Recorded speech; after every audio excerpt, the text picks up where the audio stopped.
All right. Hello, tea family. How are you this evening? Hope you're having a wonderful week. If you're checking in, let me know in the comments where you're watching from, or better yet, just tell me what kind of tea you're drinking. And yeah, what kind of tea? Say hello. That was what it was. It's been a very long day, everybody. Just I need a little grace tonight.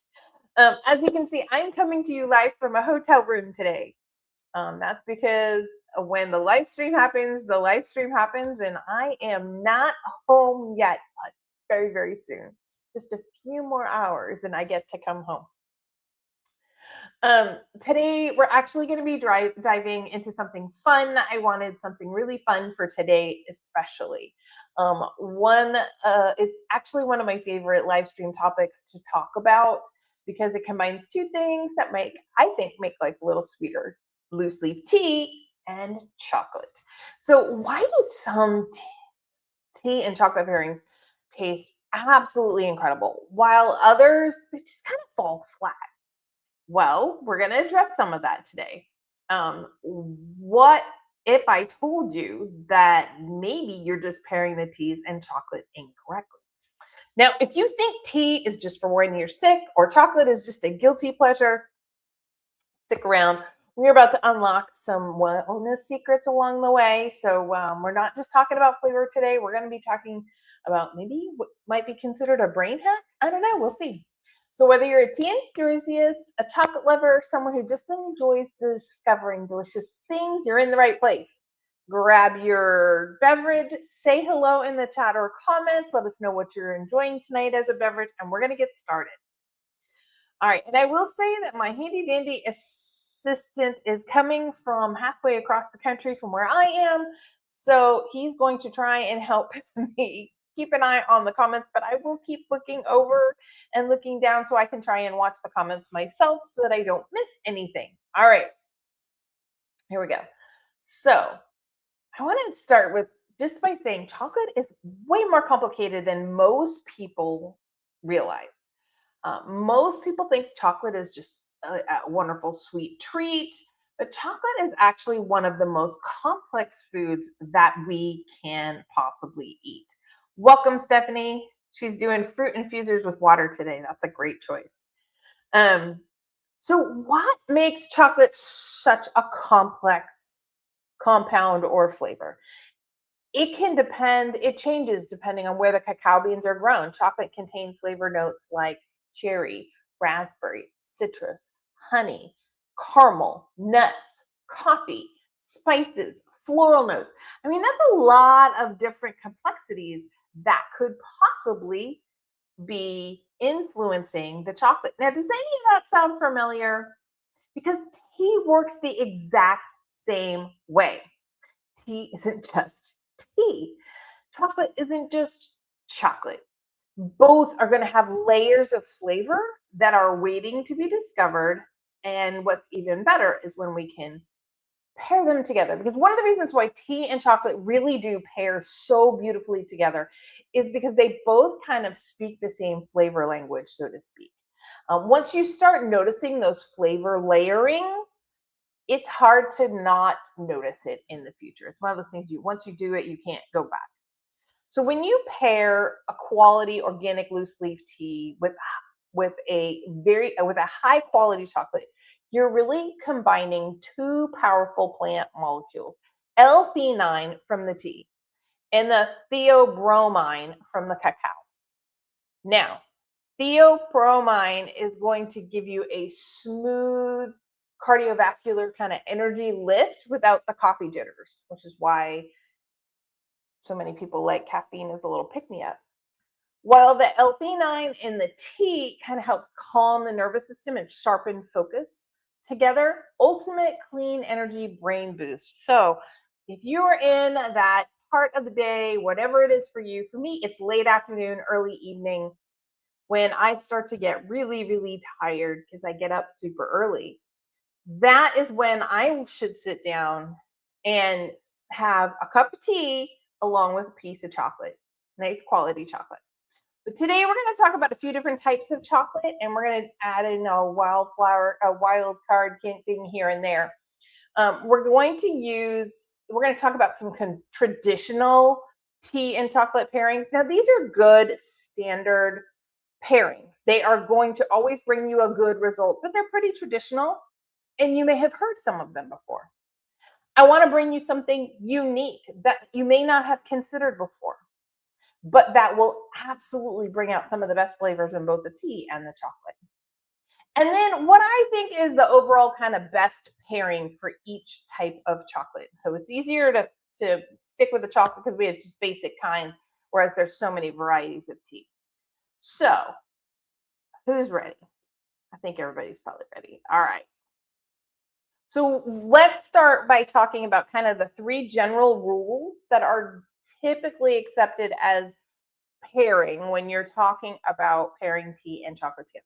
First of all, you don't need a culinary degree. Just kind of follow these three simple rules and you will do well. First, you want to match your intensity between the tea and the chocolate. A delicate white tea can be easily overwhelmed by a powerful high cacao dark chocolate. It's too much of a contrasting flavors. So one of them, in this case, most likely the delicate tea, is going to get completely lost. A strong Irish breakfast blend can overpower a very light milk chocolate. So something that has a lot of white chocolate with just a little bit of milk chocolate in it. Think of it like a conversation. You don't want to drown out. You're trying to kind of both talk around the same volume level. Now you could get excited and you could speak a little louder for a second, and then you could also be more contemplative and kind of like soften your voice for a second. That's the kind of thing that we're talking about here. The same kind of speed. You're kind of matching your speed. There's going to be highs and lows to kind of contrast a little bit, kind of the everyday speech from when you're really excited or something's really important. And there are times that you're going to have one that's going to be a little bit softer. It's the same type of situation when we're matching our tea and our chocolate. So you don't want either one to be completely drawn out. So there's number one. Rule number two, find complementary flavors. Chocolate that has berry notes is going to really, really complement a fruit-based tea. Chocolate with nutty notes is going to pair with some like roasted or more malty teas. Those kinds of things, you're going to have some kind of similar flavorings together. That's going to automatically be a great way to be complementary. Okay, rule number three, use contrast. Remember when I was just talking about, your voice goes up and down or your speed goes up and down depending on the conversation. But there is some variation in there. You want sometimes that kind of opposite, that contrast to create really some magic. A bright citrus tea can make chocolate taste richer. A bold tea can make sweet chocolate seem less sugary. And that's where the fun really, really begins. So those are going to be some of the rules that I'm going to talk about when you're doing your own pairings, which I encourage you to do. Okay, so let's talk about dark chocolate. So one of the reasons why I want to start with dark chocolate is because it is so much fun and a lot more people are starting to enjoy dark chocolate. My handy dandy assistant and I have been enjoying dark chocolate for years and years and years. Maybe I don't want to think about how many years, but it's always been a darker, more depth of flavor. It's bolder. Sometimes it can be bitter, but it's deeply complex flavoring. I just really like it because it's also not overly sweet, typically your dark chocolates. So what the traditional approach would be, see, Stephanie agrees, dark chocolate is the very best chocolate. I agree. A very high cacao dark chocolate is awesome. So traditionally, these would be paired with like an Earl's blend, a bright citrusy bergamot, but black tea. The bergamot's going to kind of cut through the heavy cacao fat and lift some of that bitterness away, but it is strong enough. A very best chocolate. Woo, handy dandy assistant. Shaking my head at you. Okay. The thing about the traditional blend with the Earl's blend is that it's also that citrus is light enough to really not be overpowered by the heavy cacao, the heavy dark chocolate. Now, something that is unique but becoming a little more popular is the peppermint herbal. Um, a highly a powerful mint tea can create a kind of a gourmet thin mint sort of feel in the mouth that can be very, very refreshing. But what you'll have to watch for is you want a loose leaf tea that is mostly peppermint leaves. They might have like our green mint would work here because it's a good blend of having enough peppermint but not being over the top. But you really are going to have a dark chocolate that's not quite as high in cacao, maybe like a 60 or a 65% cacao, so that it's not quite as bitter, so that you still get that hint of sweetness to it for that thin mint feel. Okay. Now, what I would also want you to consider with a dark chocolate is some of our breakfast blends, whether it be breakfast, whether it be Irish, whether it even be our Scottish breakfast blend. You can even go into something with a little bit of the cinnamon to it, morning Irish or serene sunrise.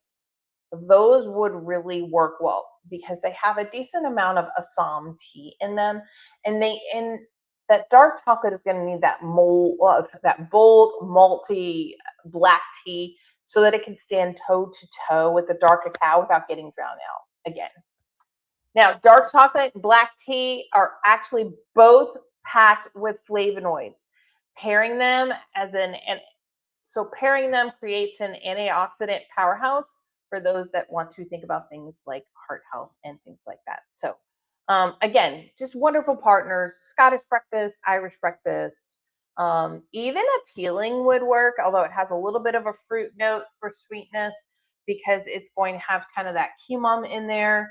But also you could go with a chai blend, but I'm going to save the chai.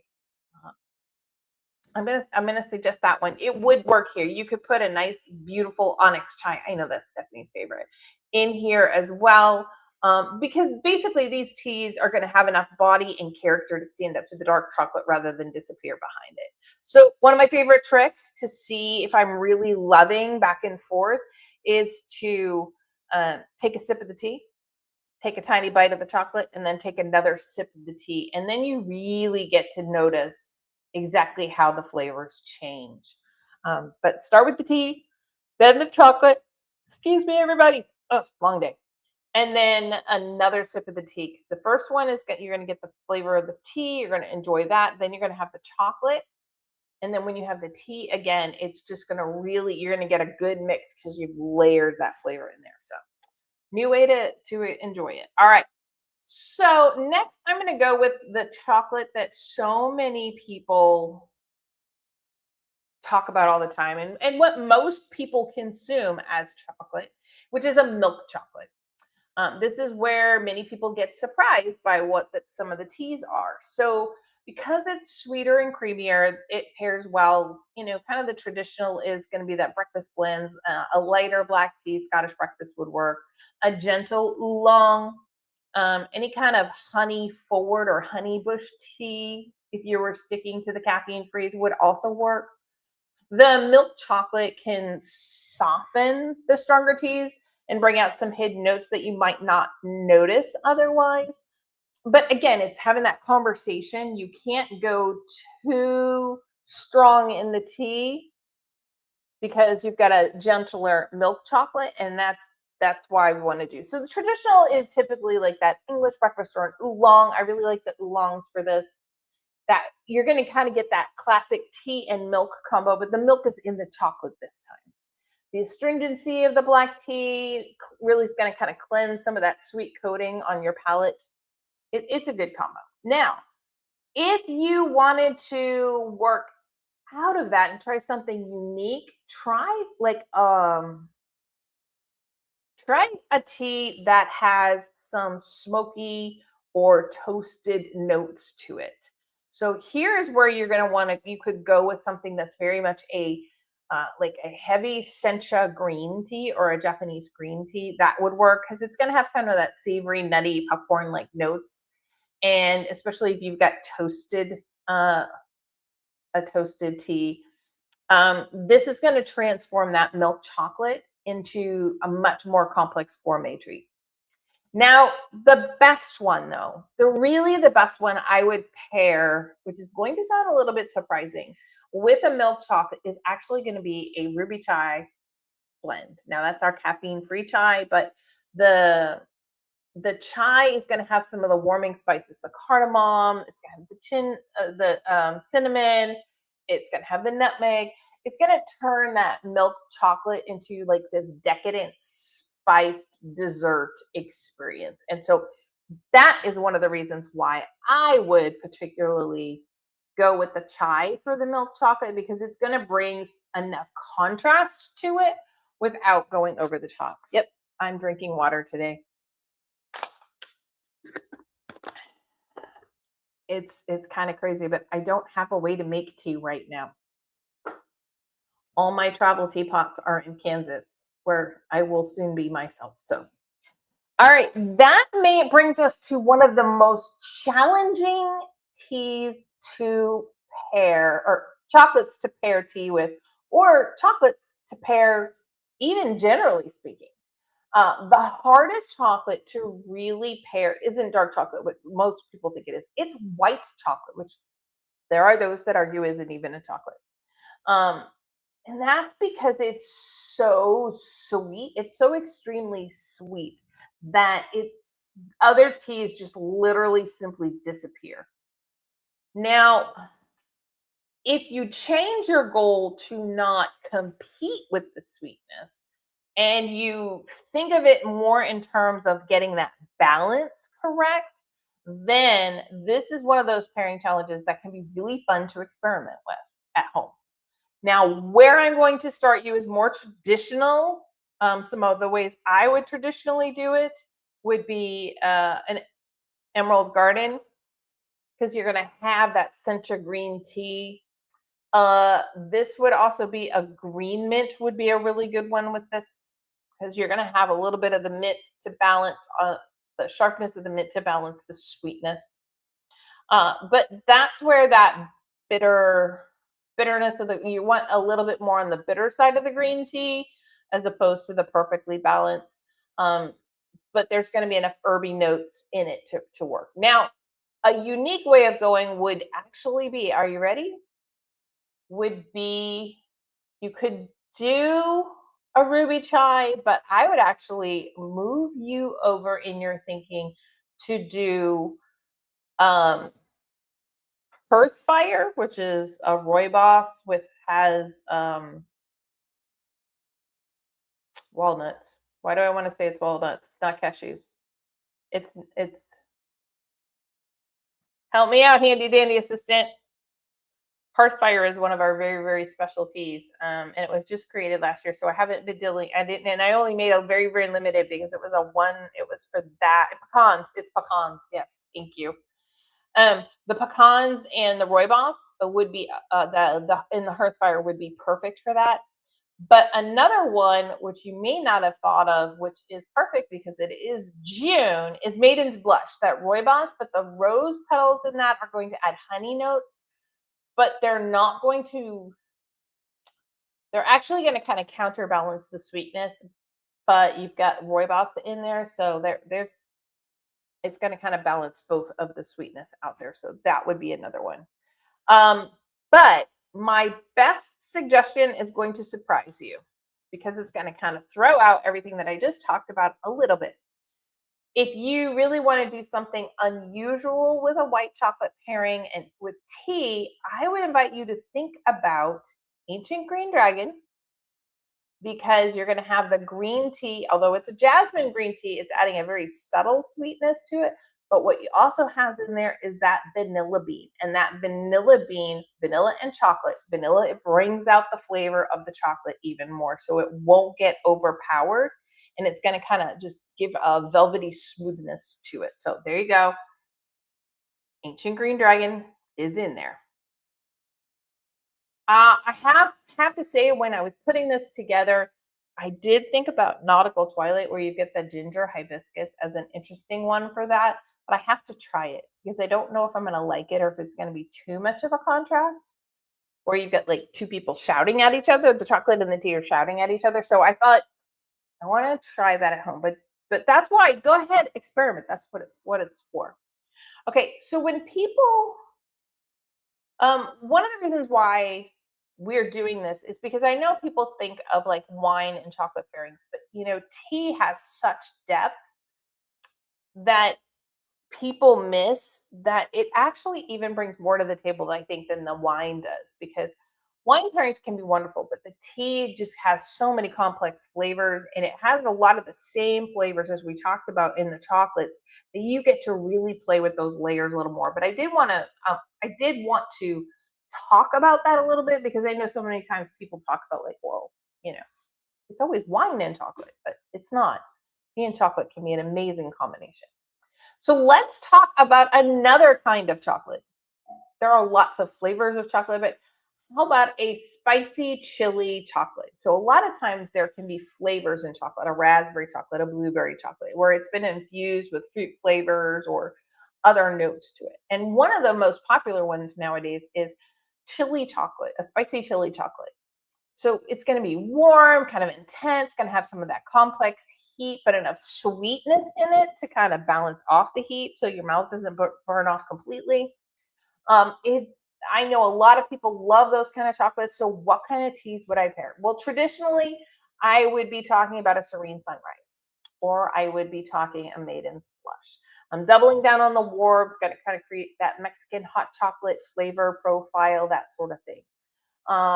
Something unique would be that nautical twilight or the Christmas oolong that we do, because that tart cranberry like acidity of the hibiscus is going to kind of shock the palate and then cools the chili heat really beautifully. But I would have to say that my favorite tea blend that I would put against this would be appealing. Um, you're gonna have a Kimon apple cinnamon tea. So you're gonna have that black tea is a natural sweet, subtly unsweetened cocoa, fruit aroma with the apples and the cinnamon to kind of bridge that gap against the spiciness of the chili chocolate. That is going to be the absolute best tea ever. And it's really going to be something unique because most people wouldn't think to put an apple black tea against a spicy chili chocolate. Most people think so many other flavors and fruits when you talk about things like that. So just those are my thoughts so far. No, we're not doing chocolate covered bacon. No bacon. In fact, that real bacon needs to be gone before I get home. Excuse me. So what I would say is take some of these examples, try them, but really create your own chocolate tasting at home. You don't need fancy equipment. You don't need expensive chocolate. You don't need to be an expert. Pick 3 chocolates, pick 3 teas, taste, compare. Do the trick I taught you earlier. Take a little sip of the tea, a little bite of the chocolate, a little sip of the tea. Have some plain unsalted crackers or like just some very simple bread to kind of cleanse the palate in between tastings so that you kind of get all the flavors. But like sit down, have fun with it. Write down what surprised you. Invite some friends and make it a date night, that kind of thing. You'd be really amazed at how people can take the same foods and try them at the same time and experience different flavorings. I get teased a lot because Rich is convinced that women can see more colors and we can taste more flavors because we're like, oh, it has this in it or has that in it. And I think he's spoiled because I do have a pretty discerning palate where I taste more flavors than the regular person. Not fun when you're pregnant, let me just tell you that. But I think it is one of those things where I notice it different, and maybe I get a hint of something else that he doesn't. Or maybe when I was mixing my tea, my part got a little bit more Assam and his part got a little more Ceylon. And that's why they taste a little bit different, and you can even do it. And if you're using different teapots, we've talked about teapots, so like if you do different teapot where you get more layers of flavor in there, again, these are all things that make it fun to try. And really, like, that's the thing, just get out there, hang out there, try and do some different things. So Stephanie says she wants to try adding cacao to the evening mint. She may try and do that this evening. Yeah, that's it. An herbal tea. You're going to add cacao, which does have a little bit. Cacao has a little bit of caffeine in it, so be aware of that if you're sensitive to caffeine. But that's why you want to go ahead and you want to try it. It was funny because I used to drink teas.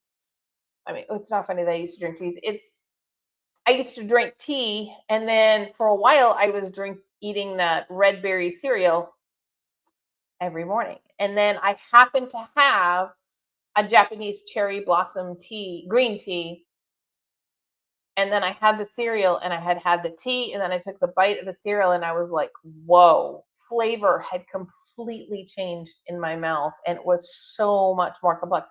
And that's when I really started to think about, how does food and tea pair where you can really bring out some unique flavors, enhance flavors.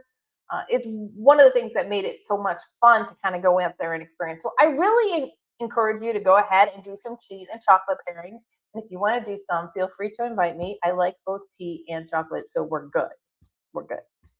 I do want to say that one of the things that I love about that, and maybe having some friends over when you do it, or as a date night or whatever, is that tea teaches us to slow down, pay attention. Chocolate typically will do the same thing. In our world, we typically are rushing around, but both the tea and the chocolate are going to invite us to kind of pause long enough to notice something. And when you're sitting there and you're just trying to concentrate on flavors and how does this change, you've really blocked out the rest of the world for a minute. You've kind of stepped into the moment and are enjoying that moment. And that's what I wanted to do today. I wanted to kind of talk about what some of the pairings were. I wanted to be able to encourage you to try some of the pairings on your own and create some of your own ones, because you don't have to be an expert. You don't have to follow complicated rules. There were 3 rules. They were really easy, 3 rules. But I want you to go and discover for yourself how much fun it really, really could. So while I look through my notes to see if there was anything else I wanted to chat about today, go ahead and put in the chat or the comments. And okay, somebody is definitely going to be trying a party with their friends, a tea and chocolate pairing party with their friends. Yay, that makes me so excited. Okay. One of the things that I love is that you can do that. So put in there, which kind of chocolate tea pairing do you think you will enjoy the most? The dark chocolate, the milk chocolate, the white chocolate, the chili spicy chocolate. Let me know in the chat or the comments. Next week, we are going to be having our live. We are going to be doing our monthly question and answer. So here's your chance to be reminded to say, hey, I have been thinking about this, or I ran into this. I have had some interesting questions while I've been here in Georgia about tea. And it was funny because at the hotel this morning, I ran into a person, and I was going through, and they didn't label their hot water. They had 4 of the canisters out, the carafes out, and one was marked decaf. And I got really sad for a minute because I was like, I don't know where the hot water is. And I looked around, and there was nothing else out. And so I literally took a cup and I like poured a little, and I was like, oh, it's coffee. And I do it second one. Oh, it's coffee. But when I got to the third one, because I didn't bother with the decaf, I did find hot water. I'm like, yay, I can have my tea. She goes, oh, I drink tea too. I was, oh no. I said, I don't drink. Oh, yay, I'm excited. I don't drink coffee. And she's like, oh, this is my only cup. I only take a small little bit every day. It's like, well, I'm a tea drinker. And she's like, I love tea. And then we started having this whole conversation. And that's the thing. Connect with people. We kind of chatted for a minute. She had a couple of questions. So I will definitely be answering those next week. Stephanie's a definite dark. And I have a milk chocolate person. And then I do know a friend of mine, I know a lot of people don't consider white chocolate chocolate because it's just the cacao butter, but I do have a friend that's allergic to traditional chocolate, and so white chocolate's the only kind of chocolate she can have. So I cut her some slack for that. But yeah, that's always fun. That's always fun to look at. But we're going to be doing question and answer next week. I will be back to having tea and brewing tea with you as we get back to my kitchen. I hope. Really want to hang out at my house for a little while. All right. Any chocolate. So my handy dandy assistant says he will eat any chocolate. That sounds about right. He's a pretty much eat almost anything. There's only 2 or 3 foods that we've ever discovered in the world that he will not eat. So yeah, he'll eat all the chocolate. He will. It's all good. All right. Well, I just wanted to go over that. I hope you're as excited as I am to see what some of your tea and chocolate pairings become, and if you try any of the ones that I've suggested today. But that being said, I have a very early morning flight tomorrow, which I'm super excited about. So I'm going to say good night, and I hope you have a wonderful week. Thanks for coming, everybody.